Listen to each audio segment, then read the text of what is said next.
Hello everyone, my name is Teresa. I'm the TA for Math 260 this year, and I'm making these little videos to hopefully help clarify some trickier points or just review content for the course. You might have heard that Math 260 is a proof-based math course, and so I figured we would start off by explaining what exactly is a proof.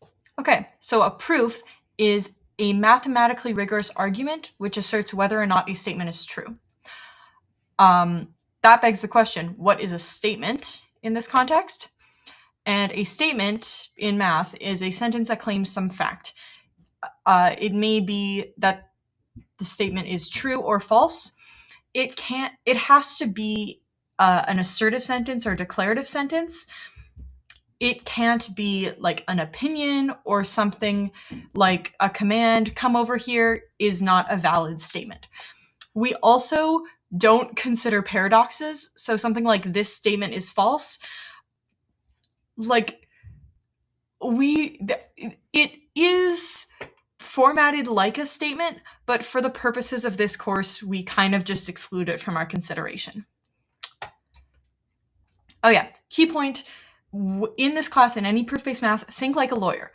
You are trying to lay down an absolutely airtight argument for why what you are proving is true is actually true. Now we're going to go through a couple simple statements and how you would go about proving they're true or false. So if you are trying to prove that something is true, break down the statement that you're asked to prove. Normally, so a statement can be either simple or compound. A compound statement has two parts to it. We will do those later. This video is about simple statements. So, figure out what you're dealing with. Simple statements usually come in the form all, some don't, or none. So, an all statement would be all horses are brown.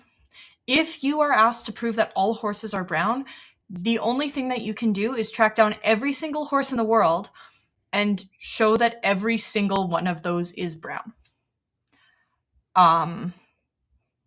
Is in theory how you'd prove that in a mathematical sense. Some. And there are two ways that we often phrase a some statement. So either some horses are brown or at least one horse is brown. In a math context, the word some just means at least one is. You can also, in different contexts, this doesn't have to be the word some exactly. It can be something like sometimes. Sometimes I take the bus, or I have taken the bus at least once, are the same from a math standpoint. So if you wanted to prove this, you have to find a brown horse. Just one. It doesn't matter how many there are. It doesn't matter the color of any other horse in the world. You just need to find one that is brown and point to that one horse. Okay, now we're going to see how to prove that the types of statements we just saw are false. So if we're given an all statement, like all horses are brown, to prove it false, we have to prove that at least one horse is not brown. Again, we're thinking like a lawyer. If I tell you that all horses are brown, the way that you would prove me wrong is by finding one horse that is not brown. Because if one horse is not brown, then it is false that every single horse is brown. You don't need to do any more than that. Just find at least one horse that is not brown.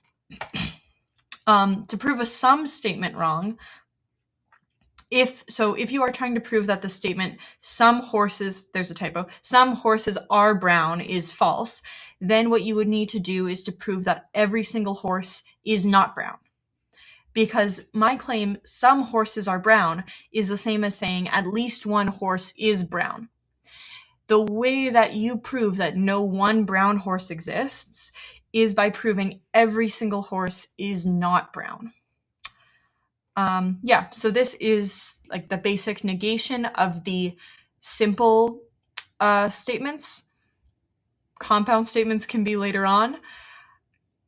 And reach out to me if you have any questions about this or about any other part of the course, or if you have any constructive criticism about YouTube. All right, thanks. Bye.